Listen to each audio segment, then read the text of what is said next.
Selama bulan suci Ramadan, kita telah berupaya menjalankan ibadah, meningkatkan keimanan, dan menahan diri dari hawa nafsu serta perbuatan dosa.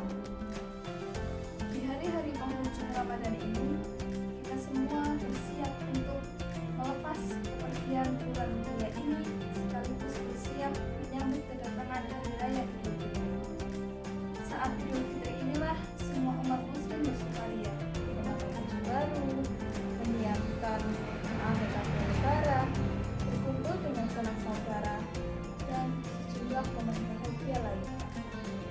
Namun perlu kita ingat bahwa Idul Fitri bukan hanya sekedar hari raya, tapi juga hari untuk bersyukur dan sukacita. Kita juga harus bersyukur atas kesehatan, kekayaan, dan keluarga yang kita miliki. Kita juga harus bersukacita karena telah berhasil menjalankan bulan Ramadan ini dengan baik. Kita telah berhasil meningkatkan keimanan dan ketakwaan kita kepada Allah Subhanahu wa Ta'ala. Allah berfirman yang artinya, dan supaya kamu mencapai takwa dan supaya kamu bersyukur. Quran Surat Al-Baqarah ayat 183. Ayat ini mengingatkan kita bahwa puasa Ramadan dan Idul Fitri adalah kesempatan bagi kita untuk meningkatkan takwa dan rasa syukur kita kepada Allah Subhanahu wa Ta'ala. Bersyukur bukanlah sekedar ungkapan rasa terima kasih atas nikmat yang diberikan Allah Subhanahu wa Ta'ala pada kita, namun juga sebagai sikap yang ditanamkan dalam hati dan pikiran untuk mengakui kebesaran Allah Subhanahu wa Ta'ala dalam seluruh hal dunia. Allah berfirman dalam surat Al-Baqarah ayat 152 yang artinya, maka ingatlah kepadaku, aku pun akan ingat kepadamu. Bersyukurlah kepadaku dan janganlah kamu ingkar kepadamu. Melalui ayat tersebut, Allah Subhanahu wa Ta'ala mengingatkan kita untuk selalu merasa bersyukur atas apa yang diberikannya. Sebab rasa bersyukur adalah kunci untuk meraih ridhonya dan mendapatkan lebih banyak nikmat. Hanya saja, jangan sampai kebahagiaan di momen Idul Fitri membuat kita larut dalam kesenangan sehingga lupa bahwa pada hari kemenangan ini Allah menganjurkan kepada kita untuk beribadah dan tetap memiliki kesadaran sosial. Sebab bisa jadi saat itu ada saudara sesama muslim dengan kondisi ekonominya sedang tidak baik-baik saja, sehingga jangankan mengenakan baju baru, untuk menikmati makanan spesial Idul Fitri saja belum bisa. Saat hari raya Idul Fitri, kesadaran sosial kita seharusnya semakin matang.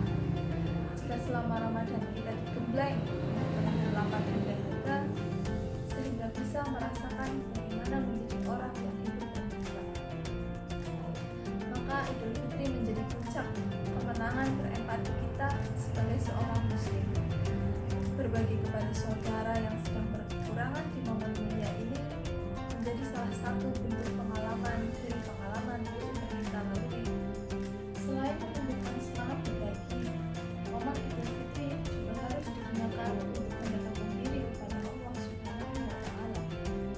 Terutama di malam harinya, malam Idul Fitri merupakan momen bersukacita, berkumpul dengan keluarga, bersilaturahmi ke sanak saudara, dan ragam pernak-pernik lainnya.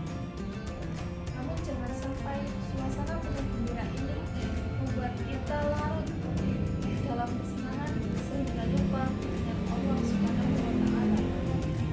Sebab itu Rasulullah pernah menyampaikan bahwa siapa yang menghidupkan malam Idul Fitri dengan beribadah, maka hatinya akan terasa hidup saat banyak hati yang mati.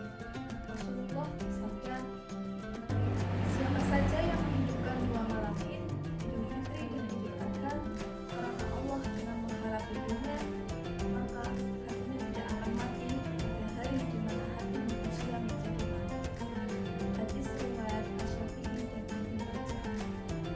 Menurut Syekh Ahmad Asy-Syafi'i, maksud hati tidak mati pada hadis di atas adalah orang tersebut tidak akan mengalami kebingungan saat sakaratul maut menghadapi pertanyaan malaikat dalam kubur di hari kiamat.